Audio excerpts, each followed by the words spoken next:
Viviana, vedi la presentazione? Sì, adesso sì, e vi sento finalmente. Ok, perfetto. Ok, cominciamo. Sì, meglio lasciarla così e non metterla full screen, perché prima quando l'aveva fatto Luigi si vedeva solo un pezzo delle slide. Ah, ok. E così va bene, ecco, ma io non cambiare. Vado così. Sì, così si vede bene. Adesso però qua non è collegato. Qual è il problema? Che loro non stanno vedendo quello che vedo io. Sì, Salvo, salvo. Cioè, Viviana sta vedendo questo adesso. Sì. Cioè, perché c'è una condivisione, sai cosa è successo? Tu hai condiviso il programma. Allora, slash vediamo.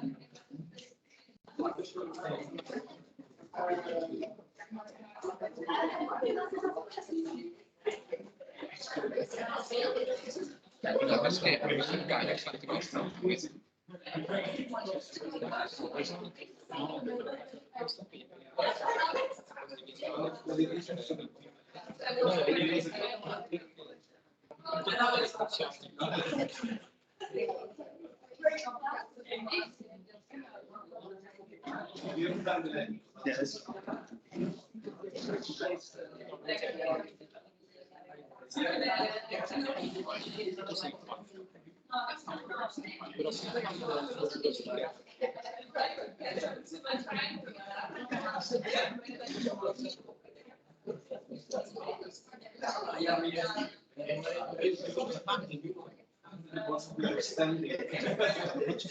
Io adesso condividiamo questo, cosa preferiscono?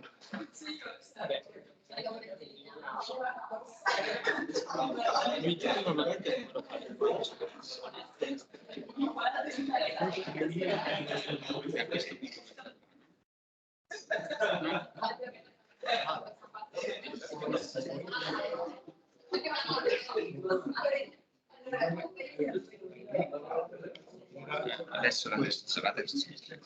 No, questa Viviana, adesso vedi? Sì. Va bene anche così. Così la vedi schermo intero, giusto? Sì.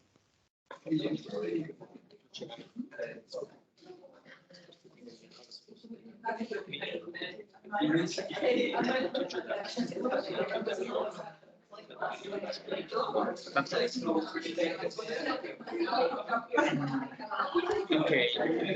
Iniziamo? Sì, iniziamo.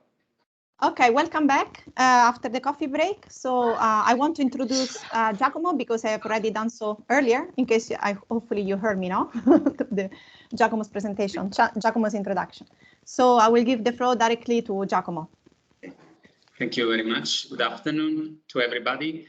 Let's try to make some point directly to the presentation of Luigi tomorrow. That was very dense, so it's pretty difficult for a discussant really to address all the content of your presentation, and I have been selected some aspects that probably would be developed further. Okay, so not working. Yes. Okay. So the outline is two premises. I want to do how to go forward fruitfully, perhaps, and this is very important for me. The idea is that this debate will enrich, let's say, both parts, and I will do two premises in order to make this fruitful, according to my view, and then I will try to transform your way of speaking about form of life in a language that is familiar to me. Sorry if I do really something that is messy, but it was the only way, you know, it's like when I look at the cloud and try to see something that is familiar to me in the cloud.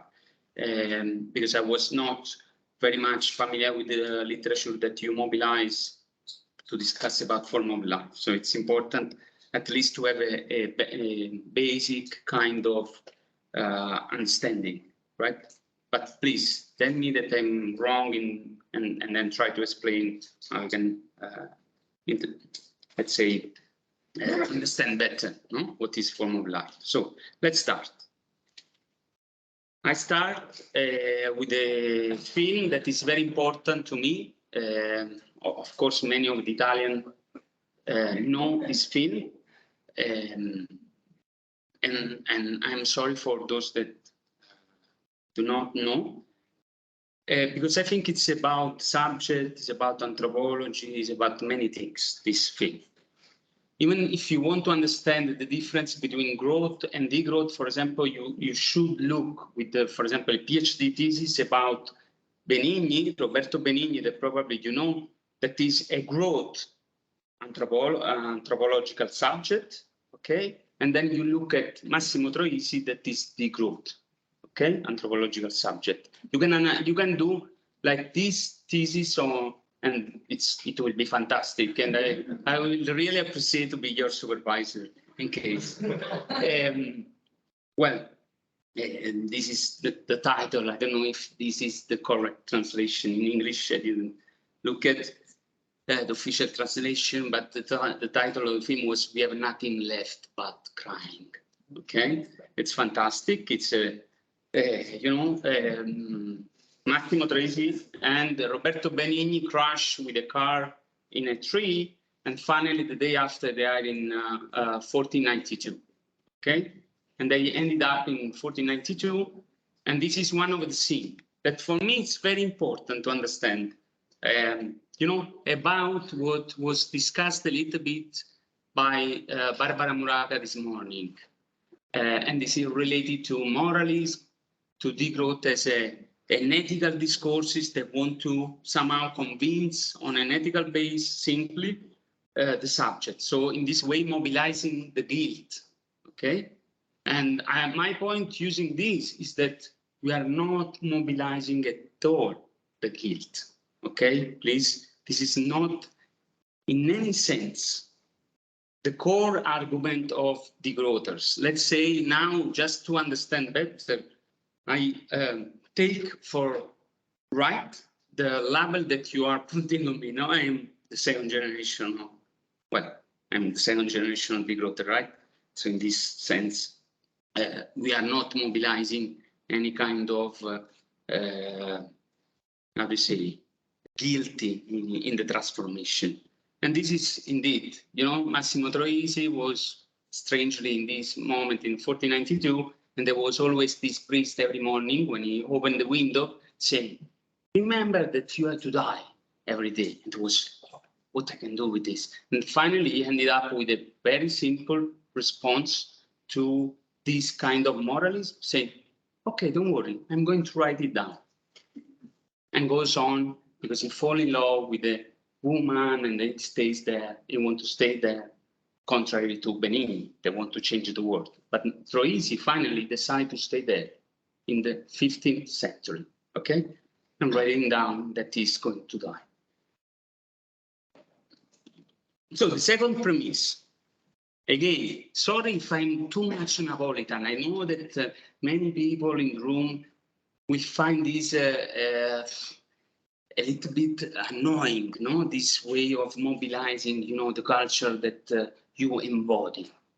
And my suggestion is about, indeed, is not what in the Napolitan tradition is, everything has to end up as a friends, okay? In Naples, everything finally ends up with wine and Tarallucci, okay? So we can discuss, but finally we will have wine and Tarallucci and we are friends, okay? And I'm not suggesting this in this sense, okay? I'm not suggesting that try to change the way in which you approach our argument in a sense that I want to be your friends. I want, but it's not the core of my second premise. And my second premise is about this aspect, okay? It's a methodological demand. I will ask to you to try to be redundant in the sense of the engineering, okay? Try to offer to the reader, also to the degrowth reader, what are the basic principles that you share with us, okay? Because if you start from the differences that are completely important in terms also of ecology, we learn because of the differences, okay? But we can also stay together above all of the redundancy of our project, okay? So we need to understand what are the things that we share, and then finally we can end it up in make the point about our differences, okay? Because if we start from our differences, it seems, okay, I'm not saying that you are doing that, but it seems, okay, the growth, you know, they are like modern subjects, so keep them away. Doesn't matter, we go on. I don't think that you are doing this, but in any case, when you just pointed out the simple differences, many times it happened that we do this, no? And on the contrary, I think Bateson is an important reference, no? Steps to an ecology of mind, where he is suggesting to look at the redundancy, so the overlapping of different discourses. I want to see first of all on what we overlap, okay? And then perhaps we move forward if we know the differences. Again, another film, again, a Napolitan actor, sorry, for my campanilism, but this is the culture that I embody, and this is what I can do with what I know and what I live, okay? This is very important. I'm using this exactly because in order to explain the form of life, you say that San Francesco has been mobilized by Agamben, and you take this as an example, you know, and I think this is, again, it's a very important example. Uccellacci e Uccellini is a film of Pierpaolo Pasolini. I think in English is The Hawks and Sparrows. Well, sparrows nowadays have different trials, no? You know, the actor. Anyway, this is very important because the actor, Antonio De Curtis, so-called Totò, is doing San Francesco here, okay? And he is conforming to nature. And this is, again, very important. The way in which I'm interpreting this idea of form of life is somehow you are conforming to something, okay? You come with a form. And in this case, San Francesco is trying to learn how to interact with animals. Indeed, in the second photo, you can see how he's trying to, I don't know how to say in English, but he's trying to speak with the birds, okay? And then, as you said, also, no, it's time to teach to other San Francescani, no, to the disciples, how to speak with the natures. And this is also, again, it's very important because you pointed out that this process of learning before to become San Francesco or Jesus Christ, as San Francesco is asking, you need to perform a sort of lifestyle process. And this is still very important because my point will be that probably what we are doing as degrowthers, of course, is a way of defining a form, and in the middle, the only things that we can do for now, because our form is not the hegemonic form, to be a lifestyle practitioners. But we will come to the form of life. So coherently with my methodology, I'm trying to make the case why we are together and not so distant as you are saying, okay? This is my coherent to the methodology of, first of all, say what we have in common, okay? So I think, of course, there is a process through which we have to go, and this is the process of have a lifestyle practices up to having a form that is the hegemonic form. I don't want to go on this film again. I cannot but suggest to see this film because it's fantastic. Please see it in the not censored way, because there is a scene about Toto dominating animals that is very important. That's very related to colonialism, for example. Great Pasolini and the interpretation of Toto too.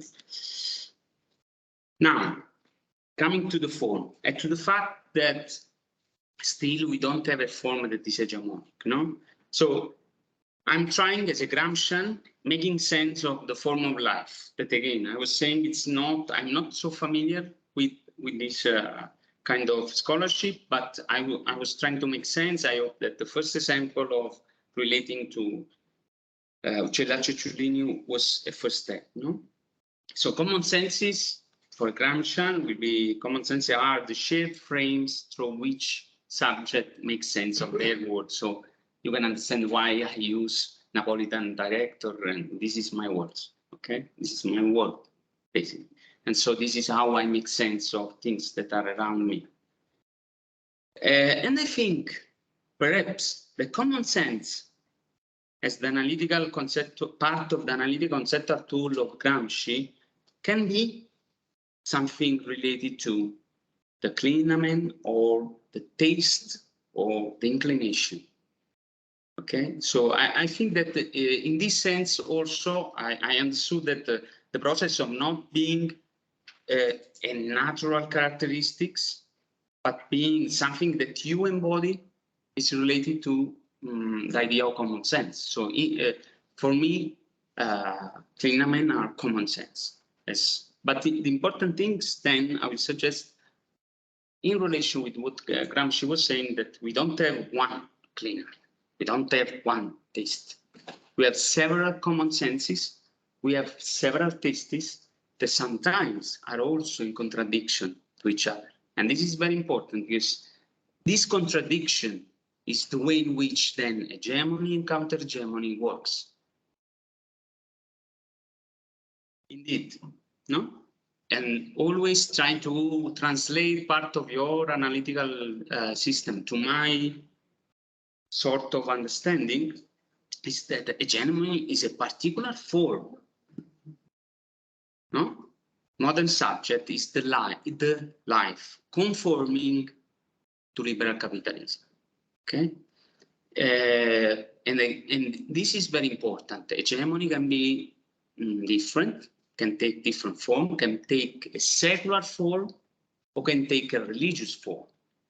Agamben and you mobilize a religious form to make your point about form of life, but we can mobilize secular form.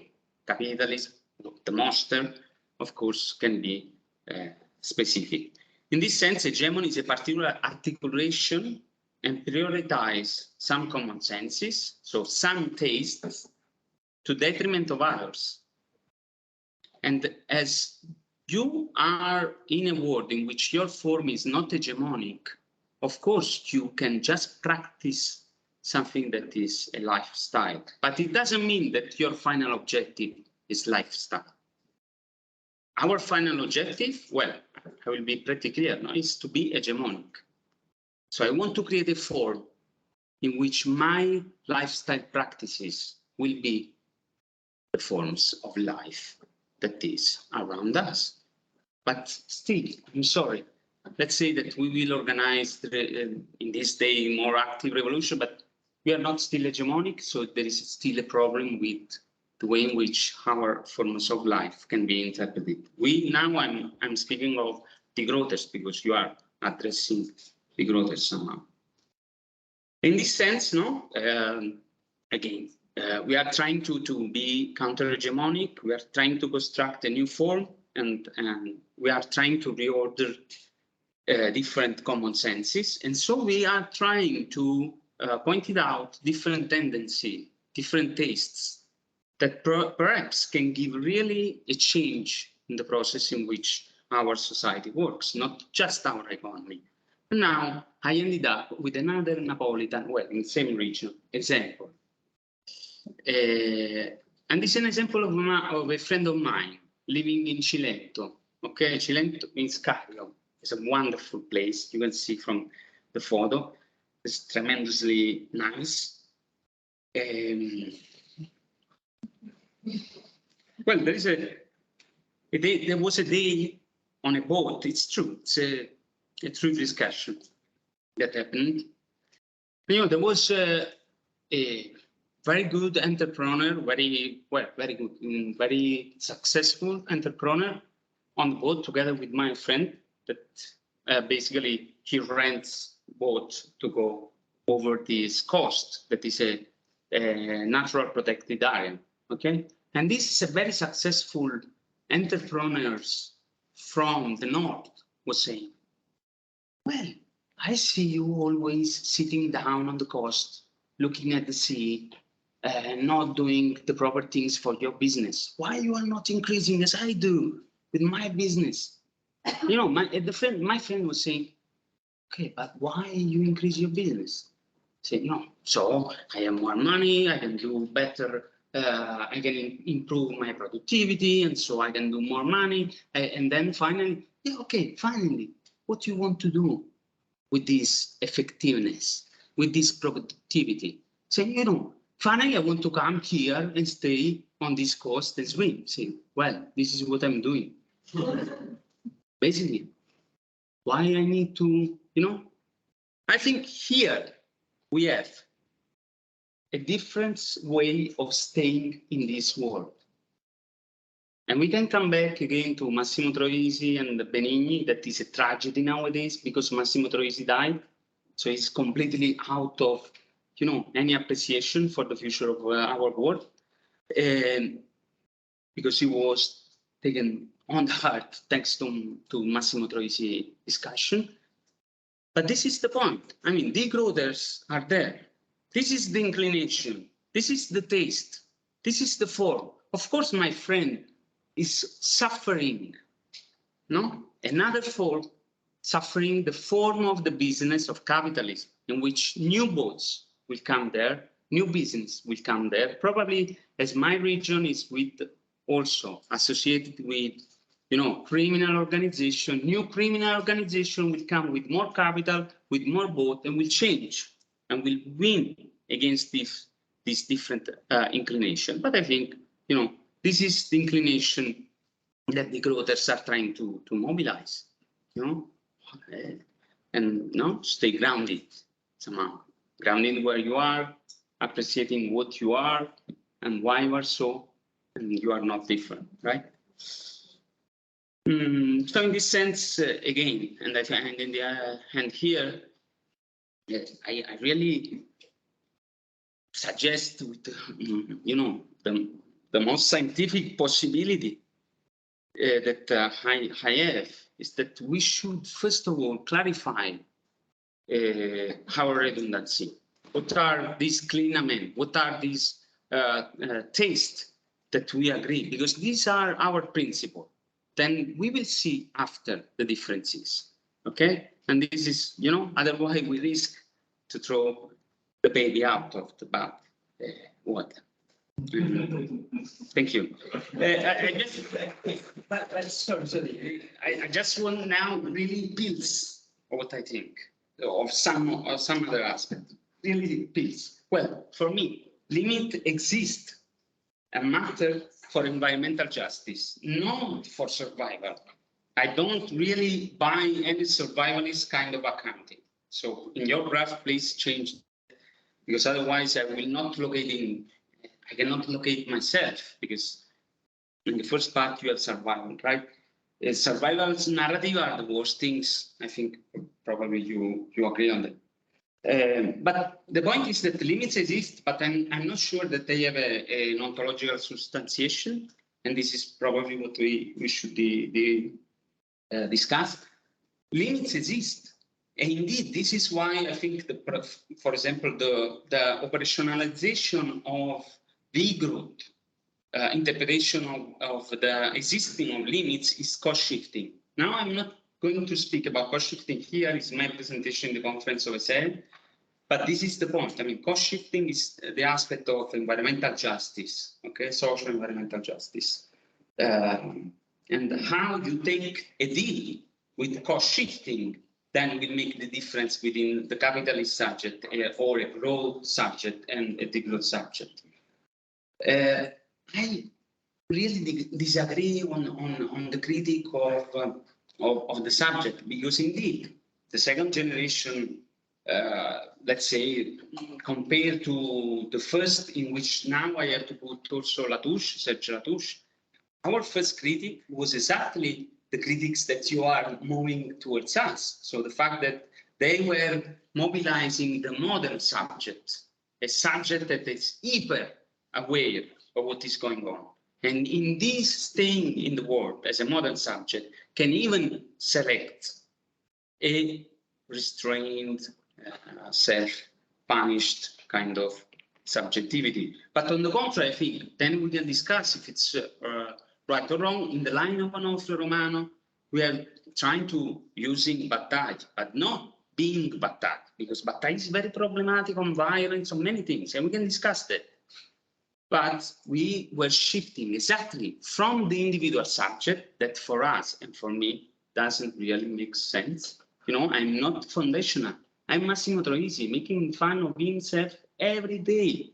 It doesn't really take sense of himself in a way that any, you know, growthist will accept. It's too, you know, unfoundational. So this is the kind of subjectivity. I'm not foundational at all. I'm trying to displace subjectivity from the individuals to the collective. It's complicated, can be risky, but please don't say to me that I'm with the individualized subject of modernity. And then, well, there are things like, I don't know, I'm skeptical. I would say that Paley is the first generation of degrowth. For example, Georgescu Reagan just said that he's not understanding anything of what he was saying. You know? So there is a problem there, but it's not very, very important.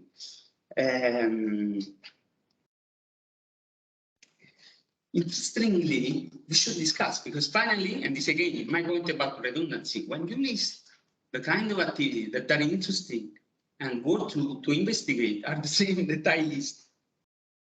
So basically, well, let's see. And this is again, for example, in this paper that I wrote in 2015, speaking about the mapping the redundancy. And this is, I'm sorry, I am going to close on this point because it's related to the fact that sometimes the growthers are colonialists, they want to impose their way, their framework, and so on and so far. In that paper, we were saying, you know, it doesn't matter if you call it critical consumption, collective activity, commons, whatever. Whatever is the label, what really matters for the redundancy is the principle. If I recognize your principle, I don't care if you call it, you know, decolonial. I don't care if you call it indigenous mentality or whatever. What I care is about principles. And then in this way, you can understand that focusing on the principle, then it really doesn't matter the way in which you label your point. And this is important because normally what have been done in terms of criticism to Italians, well, or to the Italians' way of being the degrowthers and so on, we are, or the European way of being degrowthers. You are too white, you are too men, you are too Marxist. No? Because you have, of course, too paternalist and part of patriarchy because you are from the south of Italy, so even don't have all the quality. So, I mean, in this sense, I think if we don't look to the label, but if we look to the redundancy of principle, then we can go together forward. Thank you.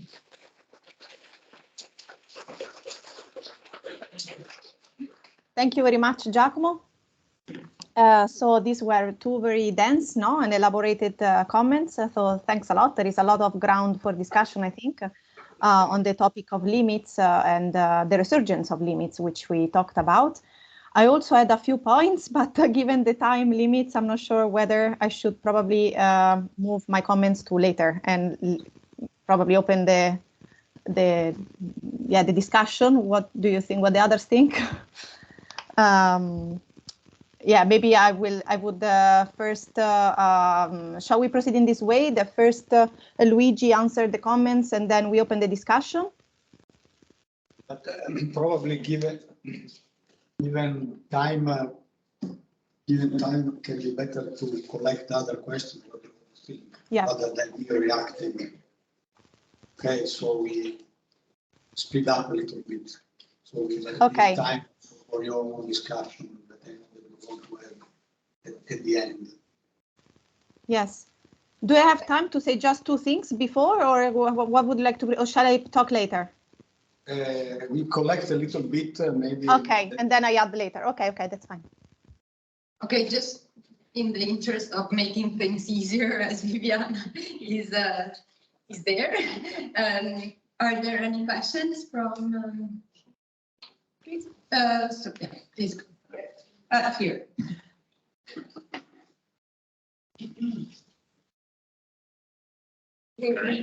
Is it okay? Okay. Is it okay?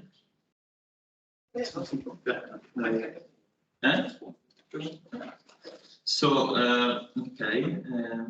Thanks to Luigi and to the discussants. My first point is about limits within the pre-modern society, and this also actually a connection with something that was said by first discussant, because I think that really in the Greek and also classical culture, the limits were very important. Obviously, social and internal limits. So the point about Aristotle, so the idea that metron in Greek or modus in Latin was very important. So for the Greeks, it was that the individual and the political meaning. So after the Hellenistic period, and obviously the imperial Roman society, it was only a problem of individual morality. But for Aristotle, it was also the idea that, for example, this idea of crematistic and oikonomia. So crematistics as something that was without limits and was bad, or the idea that if we don't limit the inequality, society would collapse. So it's idea of some moderate form of democracy. I think it talked about politia or something like that. Was the idea that the metron, the moderation and limit would be at the center of it, and it was also a concept that is really tied to Mediterranean culture, to connect with something that we listen in the morning, and it was also, I don't know, in the thought, for example, of Albert Camus, of the Italian Cassanos, about the thinking of Mediterranean and Southern European culture.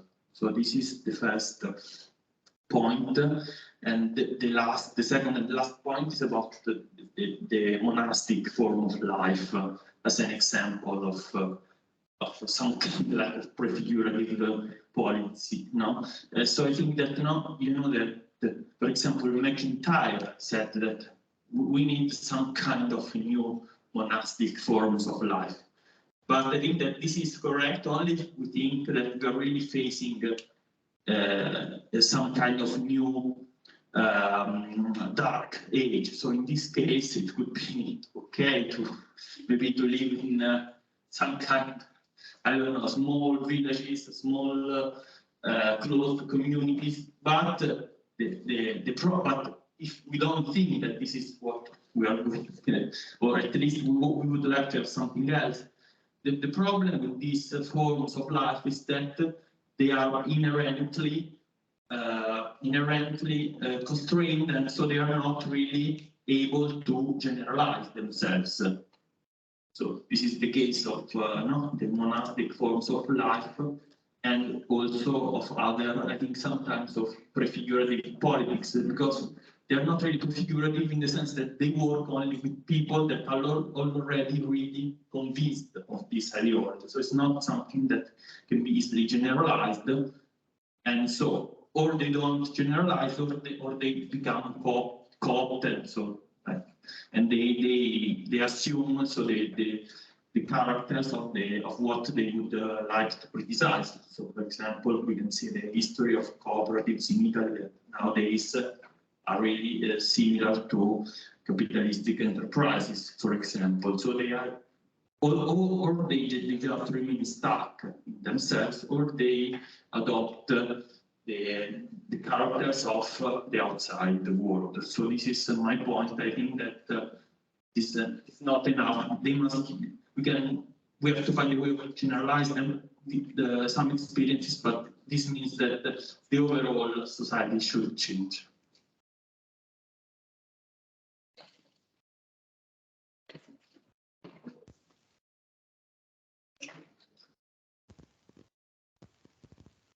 Thank you so much. My name is Pietro. I will try to keep it short. Yes,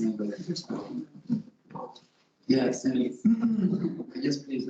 Okay, no, just to read this presentation, I thought there was one thing that caught my interest in a new way, something I haven't yet managed to talk to you about. When you talk about the second general split, the new problematization, the fact that when blurring agency, the sole global complexity, merging Gaia and capitalism in this new, I don't know how to call it, era of the planet, we can only distinguish issues and actors at a local at a local level, in situated context with dealing with specific issues. I thought this, for me, opens up a very new level, actually, or at least it feels quite liberating.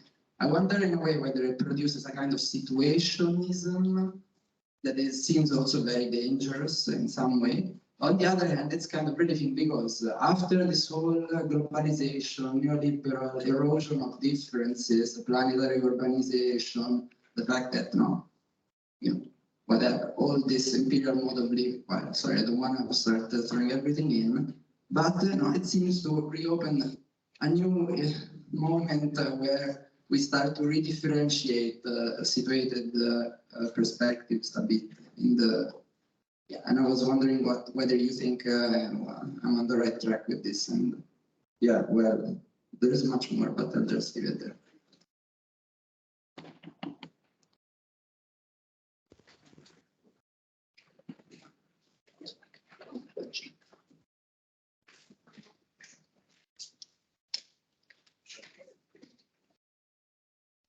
Thank you so much also.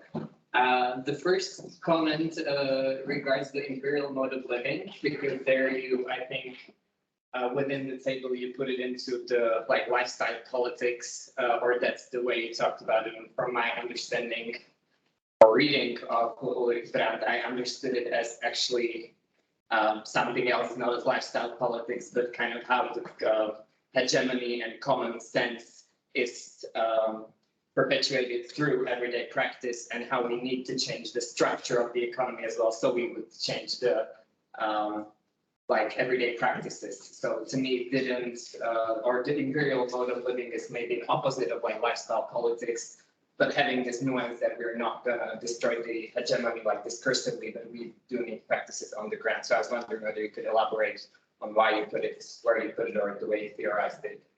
And then the second question is regarding the more kind of practical policy level of self-limitation or limitation as such. Because as much as this debate is interesting, whether it's externally, internal, whether we define those limits based on some natural science or democratically we limit ourselves, I think it's very difficult to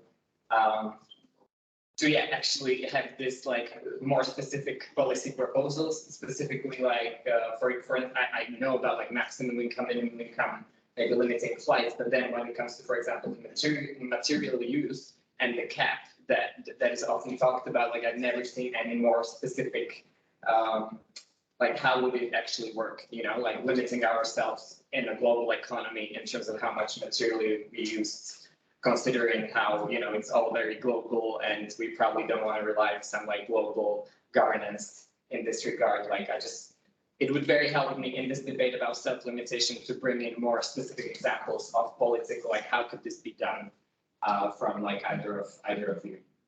Thank you.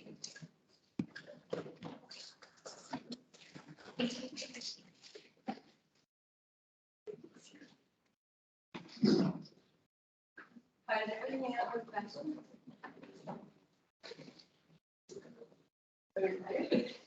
Maybe. Viviana.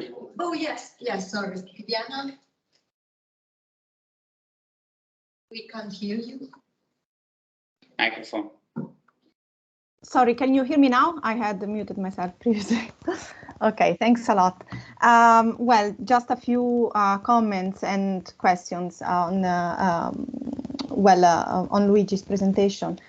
Well, first of all, I'm not so sure about the second generation of degrowth scholars. That's something maybe they already mentioned in the past, because I don't think, I think there are nuanced positions within this. Well, if there is a second generation scholars, I mean, we can name it this way, but I don't think that all the degrowth scholars, we could call them, let's say, as subscribing to the internalization of limits, or let's say questioning the limits as external constraints, no? So I think there are many nuanced positions, and Eric and Giacomo, for example, and many of us in this POE school who self-process as, I think, as degrowers would probably have different position now than Yorgos, or a more nuanced, let's say. I'm talking about the latest book on the limits, no? That I think has very many other valuable points. But for example, I would also not subscribe to the thesis of the inexistence of an external limits, no? And now I'm simplifying because that's not exactly actually the argument by Yorgos Kallis. I think, coming back also to what Eric said in his presentation, there is also this, this has somehow originated also from this sort of fear of being apolitical in a sense. So as if you subscribe to the limits thesis, in a sense, you bring about those apolitical ecologies that Paul Robbins talked about in his book on political ecology. So the idea also of kind of following the imperatives of some ecological imperatives, no? So the fear that subscribing to the limits thesis, basically, then there is not much democracy left for the growers, no? So I see this as the main motivation, but I see all the limits again of the thesis. On the other hand, I don't see why self-limitation and the acknowledgement of limits can go together hand in hand, and this is actually what other papers published on limits, like from the paper From Planetary Boundaries to Societal Boundaries, published in Sustainability, Science, Practices and Policies, I think it was last year, that features Barbara Muraca and Ulrich Brandt, for example, as first and second author. Some of us, well, I'm also part of the paper, for example, that do not, I mean, I think the paper try to bring together now an acknowledgement of limits and also this distinction that Eric made between the conventional and, let's say, also natural limits in a way, no? So bringing together the concept of self-limitation, but also recognizing that limits do exist. Then I very much I found myself also very much with some of the latest words by Giacomo on the idea of cost shifting. So I think as well that, and that this is what Luigi talked. I think you are using two different concepts that, however, are very much linked. So imperial mode of living and cost shifting. So in a way, it is exactly because there are some external limits that overtaking this means that others are paying the price for overconsumption of a few, basically, no? So cost shifting and imperial method living, I linked in this, and this is how we can actually see why limits do exist, no? And it's not just a matter of construction. Then my last thing is on the topic of form of life, so more specific now, so to the constructive part by Luigi. So you say that being coincides with doing, but then, I really like the way you put it, but I have a question on how basically doing and being are related, which comes first? So you should follow your inclination, you say, but on the other hand, you say, for example, in the paper in the European Journal of Social Theory, trying to be by doing, so he would start trying to be by doing, but come back to be doing just what he is. But then you say, yet if in order to do, you have to be, or better, if doing fits being like a glove, then capture is hardly possible, no? So, but then what comes first? First being and then doing, or first doing and then be? This was not super clear to me. And taking the example of Francis of Assisi, that in that example, which was only, of course, an example made by Agamben, but there is the idea of the imitation, no, imitating Jesus, no, which is different from, of course, so you are trying to be someone else. So you're not actually being yourself, but you're trying to imitate someone else, no? So in a way, that example, I found myself a bit lost, no, between the example and what you were saying. And then I was wondering, that is really the last thing, about whether there is some, it resounds to me a bit of the value rational action by Weber, in a sense, this idea of form of life. I did not understand.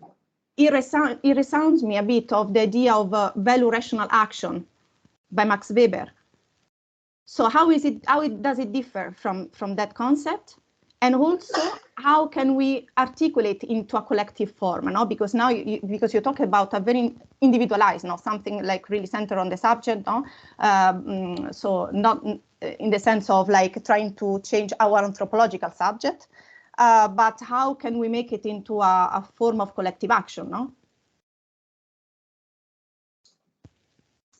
Thanks a lot. Sorry, it was a lot of questions. Yeah.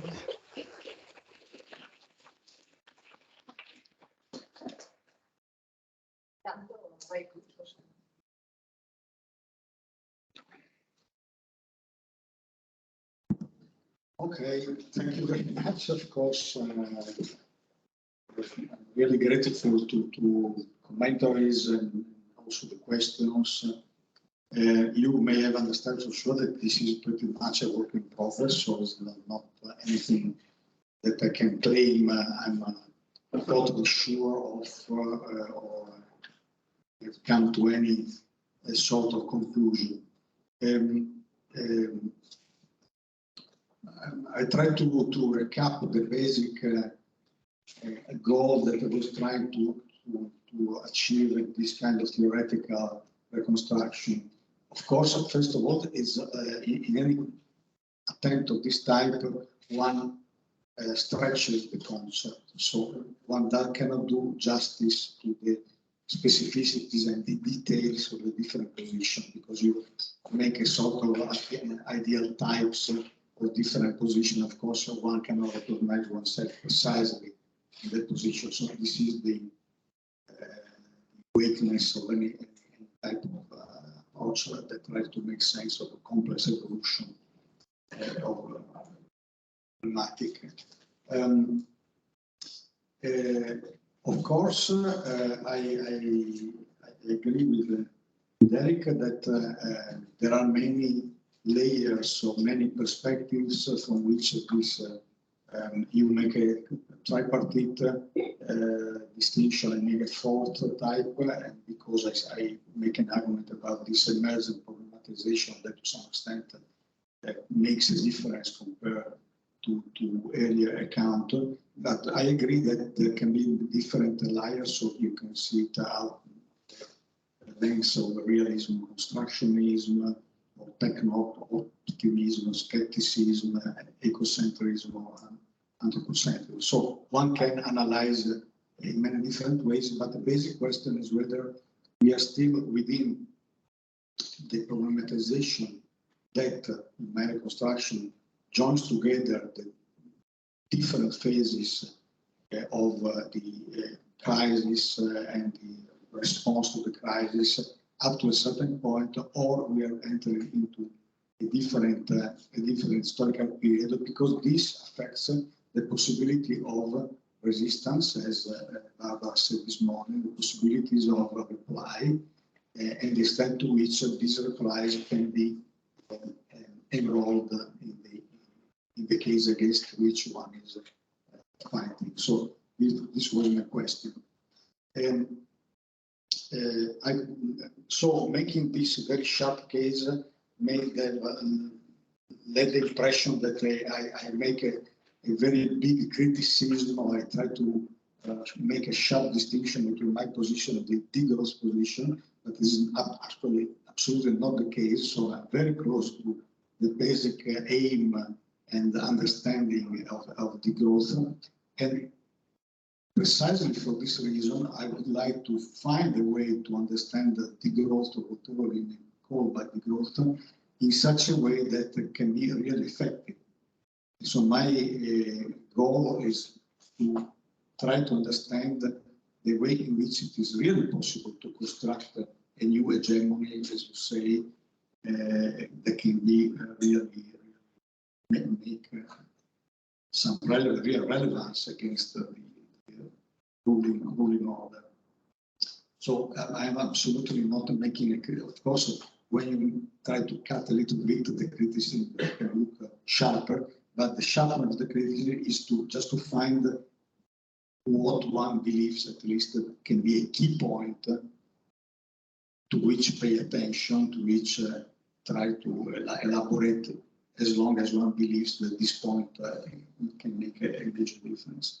What is the major difference to me? As I said, is in the notion of the subject, because even by comparing, and then I reply also to what Gero was saying, if you compare the ancient understanding of limits, even compared to the St. Francis, the Aztec rules, St. Francis was already living in modernity, very early modernity, but already in modernity.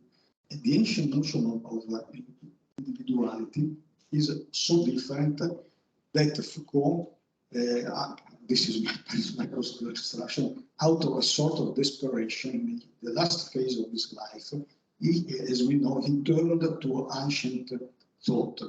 And it could be that he didn't say this, but we can speculate that he was trying to exit from the constraint of the model subject and try to find something else to start or conceive of a different sort of subjectivity. So in ancient times, as Pierre Adorno in particular makes quite clear to me, the notion of the subject in relation to reality, to the world, was completely different.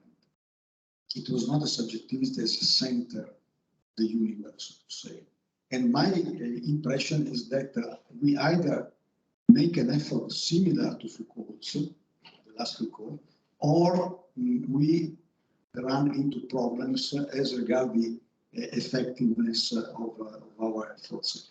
The Mediterranean or Meridian thinking, exemplified by Massimo Torrisi, which I love very much, since it's the first movie that he made, that to me, not being a Neapolitan, was difficult to me understanding what he was saying, but as my wife comes from southern Italy, even if Napoli, able to have some help from her. So I understood it. It was really wonderful, and I totally agree that he exemplifies some sort of alternative, which may give an exemplary value that we should try to elaborate and recover, to the extent that if we stick with the model subjectivity, then we are in trouble. And in that sense, of course, I'm totally aware that talking of a second generation, contrasting it to the first generation is an exaggeration. There are many different positions. But to me, is the timing important, because in any genealogical reconstruction, the timing is crucial. So the evolution of the growth thinking goes at the same time in which capitalism evolves into a new entity, which I have no name precisely. And this new entity, as also Barbara this morning showed, has some features that may resemble earlier ways of doing capitalism, but not totally, because it's an intensification of some traits that make it become something else. So the way in which also the growth thinking evolved is connected with this in complex ways, of course, and this is why the notion of programmatization can be of help, because it helps to follow the evolution of thinking, even of critical thinking, like the growth. For sure, yes, of course, I could not say in my speech, but the papers explain a little bit better.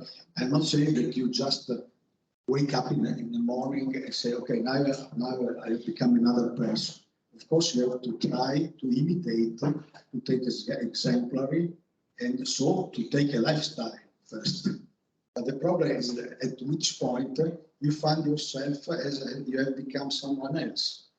And in that very moment, you start a new life. So it's a conversion, maybe a minor conversion, but still as the characteristic of a conversion. So you become someone else. And of course, the exemplars that you may take can be minor, people that much easier, people you may know in your everyday life, and also major. So, for example, those who, as I said, sacrifice their life for defending some endangered species or some piece of land. When I remember, I read many years ago an interesting study about the reasons why somebody tried to rescue Jews from Nazi during the Second World War, asking what were the reasons for doing that. And it was very carefully excluded, at least in the minority, in the group of these people, any selfish reason. Not necessarily selfish in the sense to follow personal interest in the trivial sense of the word, but selfish in the sense that you feel more proud, feel more something like that. So you selfish, and there is a group, but an important group of these rescuers of Jews that says, look, if I could not do otherwise. This is what I felt I had to do. And this is a revelation, because you make this choice in a very dangerous situation. It's totally nonsensical from a national perspective. So this happened. This may happen to any of us in minor situations, but this may happen. Of course, the problem is how to transform it into a collective movement, so a sort of counter-hegemonic entity, social reality. I have no idea at all, as far as I know, no one has any idea really how to transform small prefigurative experiences into much bigger things. It may be that through imitation, through experience of growing problems, you, by this combination between yourself and the external, so to say, the external encounter with reality, broader and broader social groups will be shifting to another account of their self and life. Also could be many other comments. What I would like to stress is that this, if there ever exists this different way of staying in the world, this is not at all contemplative. It's not just a contemplation. It's a way of interacting with the world, which because the fascination that we Westerners, Northern, etc. people have for non-modern and non-Western accounts of reality and living is precisely the same that I speculate, of course, that Foucault had for looking into ancient Greece. So we are trying to find something else to realize that it is.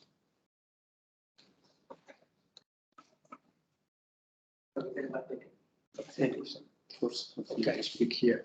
To realize that it is possible to live in another way. But this does not mean that we have to give up any completely to Western, to our sense of reality, our tradition or whatever.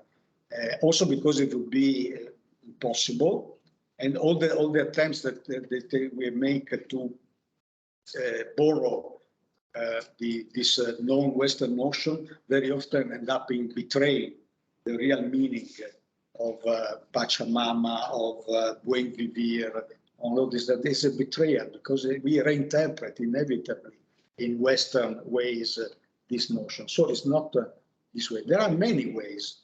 There is a plurality of ways, provided that these different ways of accounting acknowledge that the modern subjectivity as a will to power, basically, as it is a dead end. This is drawing us to death, literally. This is the basic point. I just concluded. Yes, of course. Yes, I put imperial model of living as a lifestyle just because it is. You can also the straightforward imperial model of living can be considered a lifestyle. If you think, for example, that it's very difficult to distinguish within so-called political consumerism or critical consumerism, the genuine reason, so to say, for going organic or something like that, from reasons that are related just to health consideration, or something like that. So lifestyle politics is used as an argument against the imperial model of living by some critics of traditional mobilization, political mobilization. But as long as we acknowledge that lifestyle politics is exactly what capitalism is comfortable with, then there is no fundamental difference by buying not so-called normal food or organic food. I don't know if I'm clear enough. So I put in this category, of course, forcing, as I said, the typification, but just for this reason. And Viviana, yes, as I said, it is an exaggeration to make a sharp distinction between generation, and of course, one can place some particular figure in some position or not in this position. You can speculate if the original ecological economics was already an argument for the growth or not, or to what extent it was compared to the generational evolution. So, of course, we can, but the main point, as I said, was this idea of external or internal limitation. So, of course, Yogor Kallis is not the only, the representative of all thinking, but, for example, you and your colleagues use the notion of dependence, and this is, of course, Nofre Romano, and this notion is a notion about abundance. So this is an argument. It's a displacement from the subject. Yes.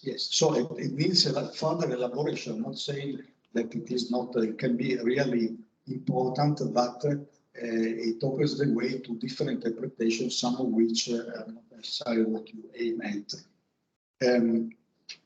The compatibility between limits and self-limitation. Of course, practically, it is possible. But if you make a theoretical point, and if you want to find the tiny thing that may count to make distinction between things that look very similar but lead to very different direction, you cannot put everything together. So, I mean, practically it holds. Theoretically, I mean, the self-limitation and the existence of limits or encounters with external limits cannot go hand in hand because it's a different ontology. I mean, theoretically, practically, of course, we can do it. This is what I think, at least. If you want to construct a theoretical argument, you have to look. In Castoriadis, they go together, for example. Sorry? In Castoriadis, for example, the two go together. And they go together. According Okay. to my interpretation of Castoriadis now. Yes, okay. No, please don't ask me this. Then, okay, formal life, yes. Of course, you say which comes first. And the reply is that the first inevitably is doing. So you try to imitate, try to do something and take something exemplary. And of course, it's also just analytical, the distinction between doing and being. It is a processual way. But the core point is that at some point you identify with a specific doing because it corresponds to what you are. Again, it is just a tentative elaboration. I'm not saying I come in any rock solid conclusion. It's just a work in progress. Well, value rationality, yes, but Weber is pretty much within the model subjectivity. So I'm not sure. Of course, we'll can take it to some extent, but I don't know up to which extent. Collective form is an empirical question. As I said, as far as I know, no one has a reply yet. So how you can build up from this inevitably sheltered experiences or experiences that involve relatively small communities, how you can shift from this. Maybe, as I suggested somewhere, I can't remember where, and I conclude, the notion of minimal universalism or reiterative universalism by Michael Walzer, very old political theorist, may help in the sense that to join together different collectives, you have some point of sharing. So a very minimal sort of universalism that has nothing to do with universalism as we normally understand it, but simply the acknowledgement that we are sharing a similar condition, even if the condition of domination, even if the replies of the way in which domination is experiencing are very different. But you acknowledge at least this, and we do it because we can. Yes, it's the redundancy. Exactly. Yes, yes, I totally agree with that. So this is a minimal sort of universalism that I'm afraid we need if we want to build up something more than, I mean, everyday life lifestyles or very small sort of monastic lives, something like that. So we should not be afraid of universalism when understood in this way, as a sharing of something that you can recognize we share.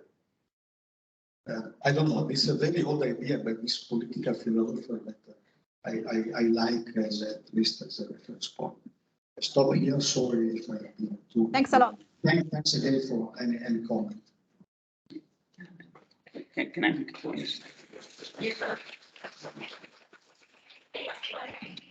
A very quick point, just to clarify that well, my presentation was not to take distance from the position of Yorgos. Indeed, I embrace the core argument of it.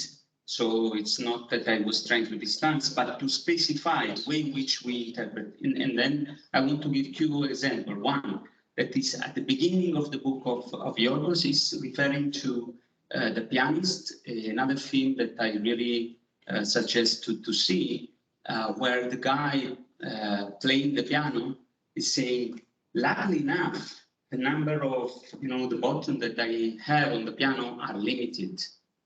But it doesn't mean that I cannot do unlimited music. And so it's important to understand that the way in which us, at the second generation of the group, is that the limits are our fault.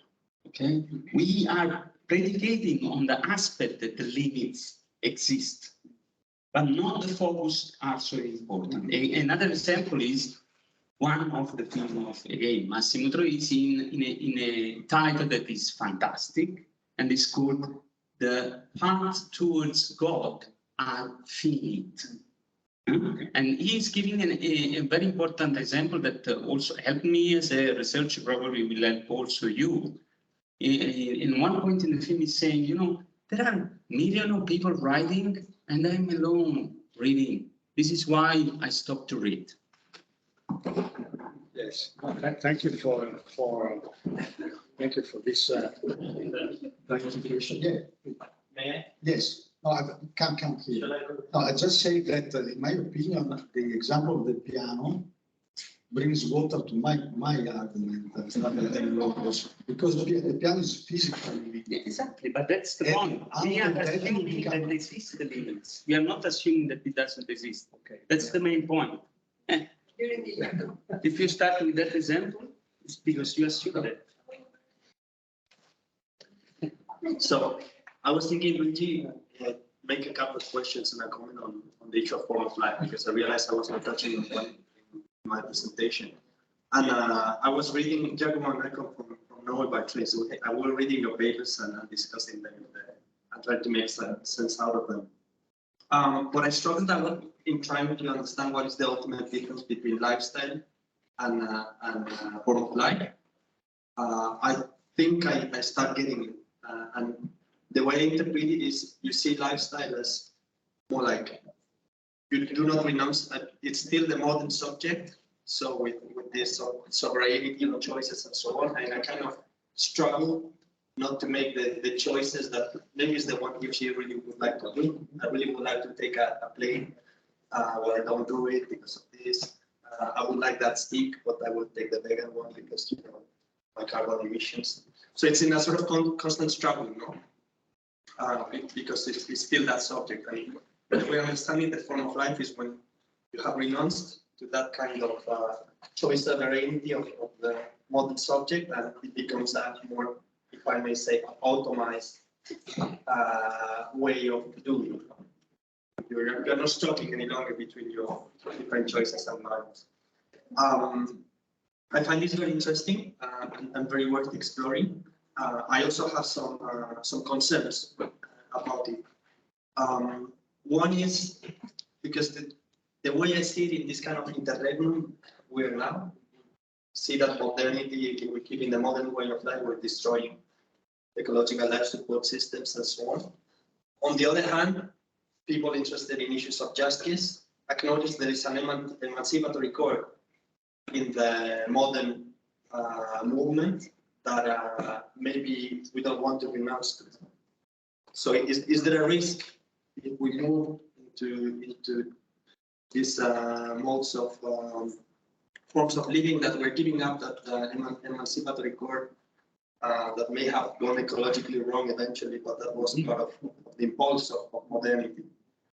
The second element I wanted to ask is, of course, the question that comes to my mind is the how. How do we move from lifestyle to form of living?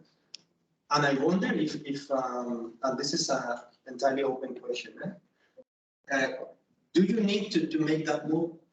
Are you implying in some or is it the case that you would need some kind of mystical component? Would you have to, because it is somehow, can you move to that form of living without endorsing a doctrine, so to say, to which you kind of stick more or less blindly and give up these other choices of the modern subject? And is there a risk in doing so that you find to some kind of conformism when you do no longer question your position in the world. And it comes to my mind a conversation I had with an Indian Marxist many years back in India. He was from the untouchables, the lowest caste. And he told me our system of class is more oppressive than yours because there, you know, at least you have people complaining about the rich and so on. But in our system, we have internalized that this is the position we have. I did something wrong in some previous life, so I have to have this shitty life. So is there a risk that that you could end up in this kind of conformism?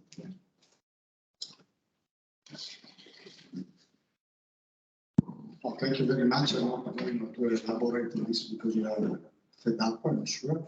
And I just say that I totally agree with you about the need to say I'm not like to give the impression I'm totally against modernity.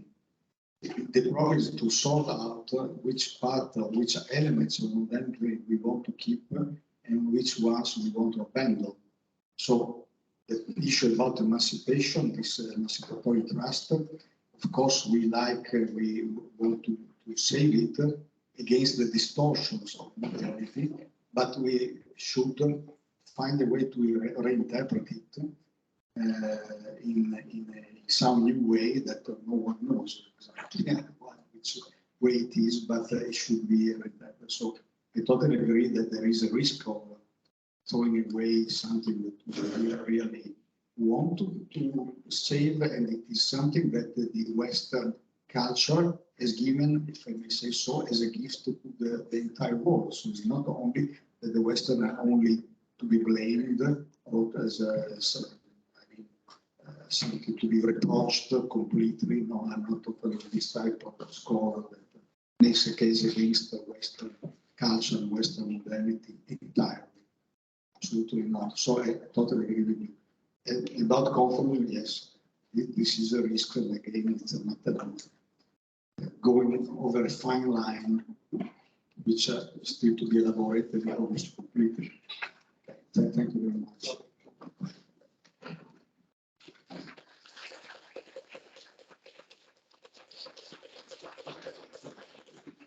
Yeah. Yeah.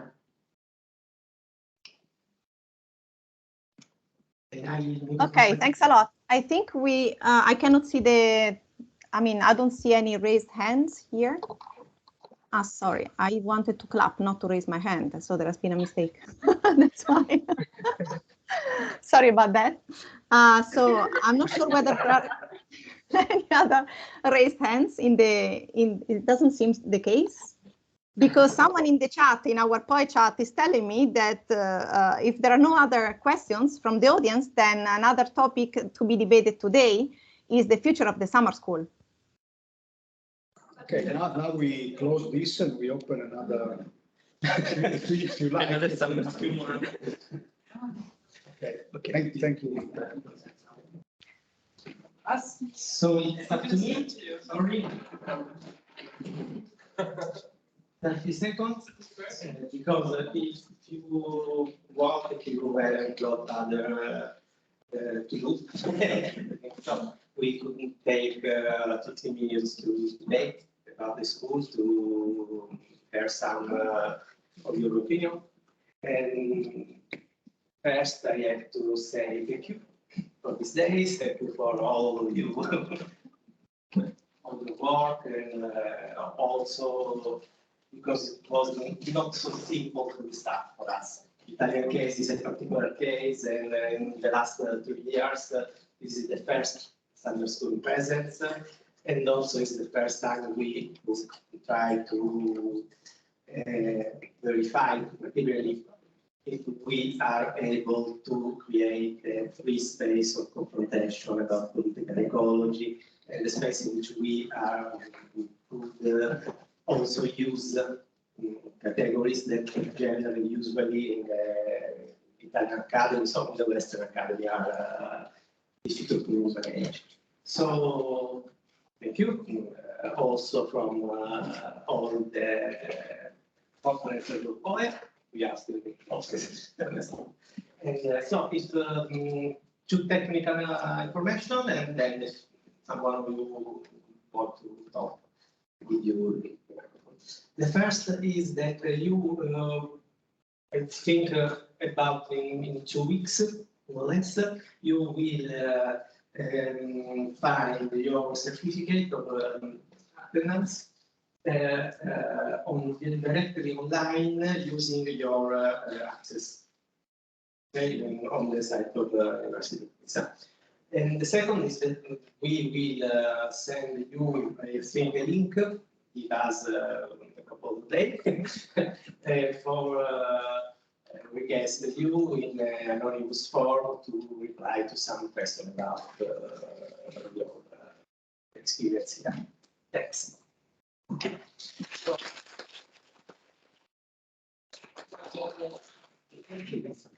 Yes. Sorry, thank you also. Thank you very much.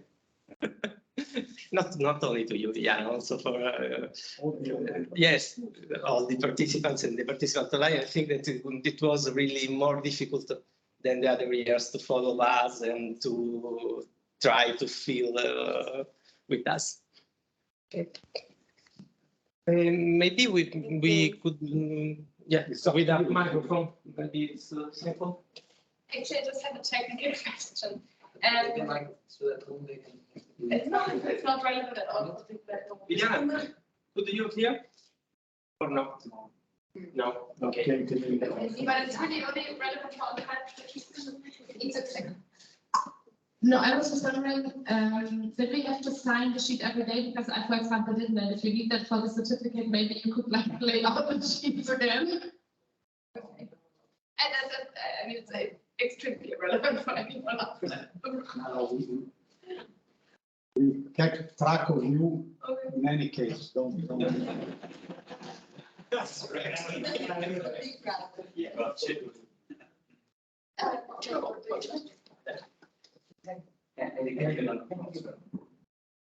Yeah, thank you very much. I really appreciated the whole experience. I was a bit tired, so I'm going to just cut to the chase.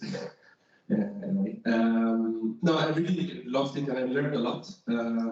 And also for me, I do come from a different academic background in the north, in the Netherlands. And it's very nice and stimulating to receive so many also theoretical notions and debates. It's really stimulating, and I think it's something that I would also love to bring also where I come from, the other home, my second home in the Netherlands. But I think something that would be nice, at least for me, is I would appreciate a bit more interaction with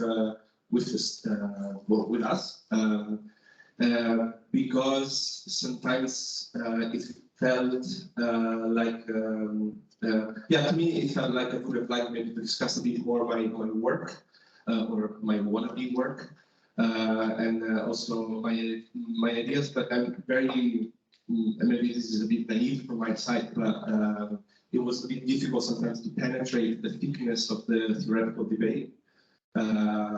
Also because we do come, for instance, I come from conservation studies. There's other people who come from artificial intelligence studies. So not everyone has the same vocabulary. So I think some more work also in trying to connect different disciplines. And I think that that's really the gain that you can have from this type of experiences, where not only different geographical people from different places come together, you know, from basically all over Europe, but also from very different disciplines. So yeah, maybe like thinking of providing space for more debates, and also maybe for us to discuss more our work. That would be, I think, for me, very, very useful, because then you give a lot of theoretical ideas, and then I felt like, oh, okay, how can I don't know, like now I feel like I could write 11 papers out of 4 days on conference. Not that I will ever do it, because obviously not, but yeah, like we give a lot, and I would love to also be able to discuss it. We did a lot. The lunch breaks were amazing. Also, thanks for the food; it was delicious. For providing them. Yeah, so I think that's it for us.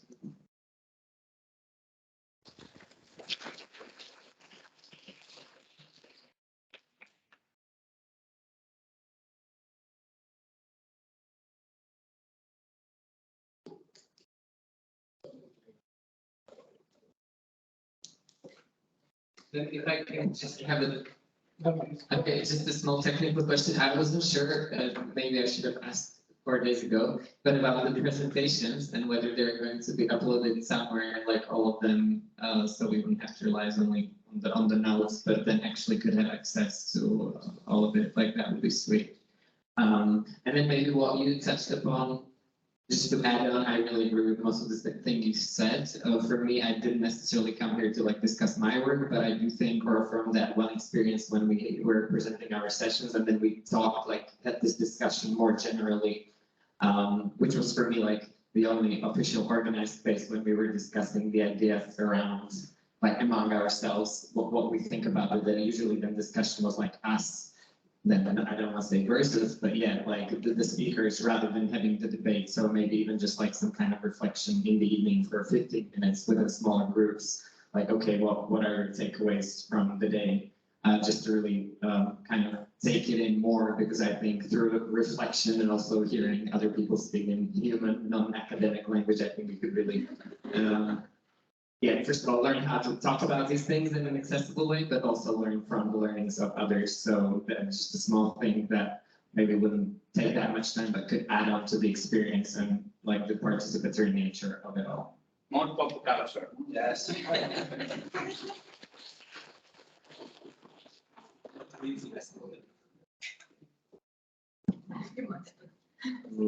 Very quickly, I just attended the last day, so I cannot really give feedback on the whole summer school, but we had a chat yesterday with some people who come to our house and visit our struggle, and we were actually thinking that would be nice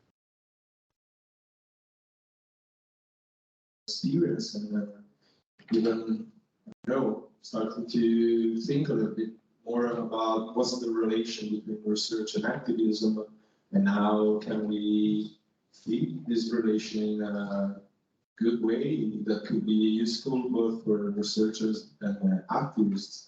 I know there's a lot of debate about this, and I don't want to get into it now. Of course, for us was very, very nice experience. We were super happy about that. And we would love to have some feedback about that, or try to understand together how we could, I don't know, provide some output or outcome about those kind of experiences. And I want to say also that it was really, really nice to have a lot of researchers and know that most of them are also activists. So we can demonstrate actually that we are not just making theory, but we can actually act and build this bridge with practice.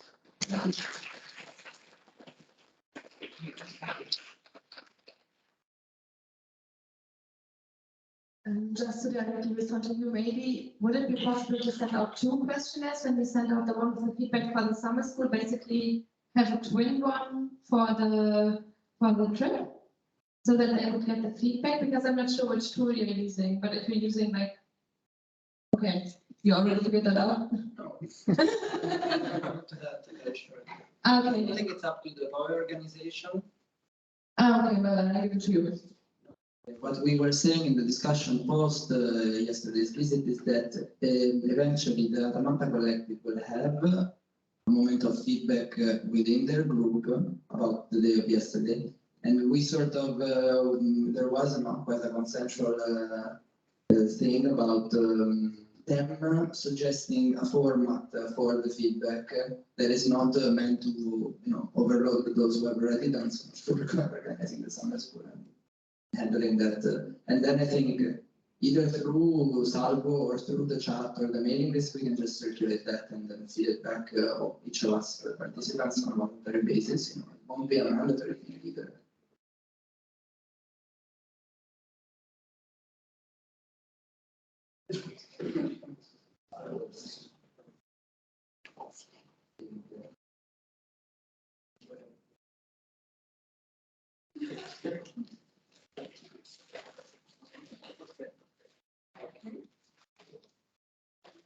Maybe online, someone wants to say something. You have it. Anyway, is there someone online who would like to say something? Okay. No, mi sembra che non there are no hands raised. So, thank you. I hope to see you again, either online or preferably physically, and enjoy and good wishes to everyone. Thanks for coming.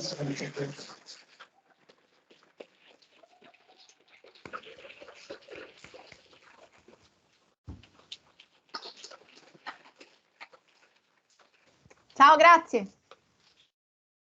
Ciao. Thanks to all the participants, online participants. Thank Thank you.